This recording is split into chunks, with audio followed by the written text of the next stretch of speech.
This is why you put your hands in front of your opponent's face to block him. That's the advantage he had during the fight.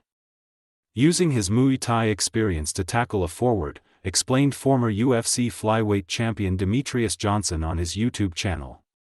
He broke down how Ciryl Gane's face, palm technique kept Tom Aspinall at bay. This tactic gave the Frenchman the edge to move laterally and land jabs that busted up Aspinall's nose in round 1. However, with rumored rule changes stemming from the controversial finish at UFC 321, Gane might lose this edge in the upcoming rematch. Recently, ex-UFC fighter Josh Thompson caused a stir on his weighing in podcast by alleging that UFC is planning significant rule changes, possibly to be enforced as soon as this weekend. The news quickly heightened anticipation across the MMA community. Soon after, veteran referee Herb Dean told Helen Yee about a scheduled meeting discussing these proposals, hinting officials might start calling out eye pokes in real time. This would mean stricter enforcement against fighters extending palms or fingers forward.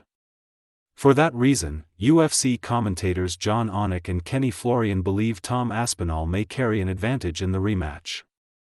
During their podcast on DraftKings YouTube channel, John Anik said, "If I'm Team Gane, Kenny, I've got my athlete in the best shape mentally, emotionally, physically, and I've just shredded that guy's nose.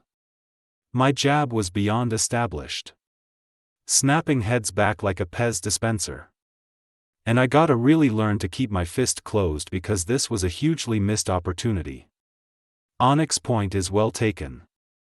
For a fighter like Ciryl Gane, who relies heavily on palm strikes to create distance, these rule changes could be a major setback.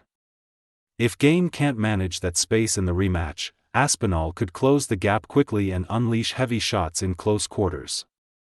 A scenario Gane would want to avoid. Kenny Florian agreed, backing his co-host's view that the potential rule tweaks might shift momentum toward Aspinall. Florian added, "Absolutely, and I think you nailed it. In how things played out for Gane and Aspinall, who were both figuring themselves out. This is an advantage for Tom. Because now, Gane can't be posting his hand out or palming to post on Aspinall's head. He has to keep that fist closed." Both Anik and Florian emphasized that if Gane struggles to maintain distance, Aspinall will have a better shot at closing the fight quickly. They also expect the reigning champ to come in more prepared this time, effectively issuing a warning to Team Gane. What should the consequence be for eye pokes? The issue gained urgency following the disappointing end to UFC 321. While some defend accidental eye pokes, experts like Ariel Helwani have criticized the UFC for not enforcing strict enough penalties for fouls. Helwani even argued that Ciryl Gane should have been disqualified rather than have the fight ruled a no contest. This sentiment is gaining momentum in MMA circles. Former UFC fighter Matt Brown echoed that sentiment and called for equipment changes. On the Ariel Helwani show, Brown said, "If there's a rule and you break it, you should be penalized immediately. The UFC needs to fix the gloves because it keeps happening.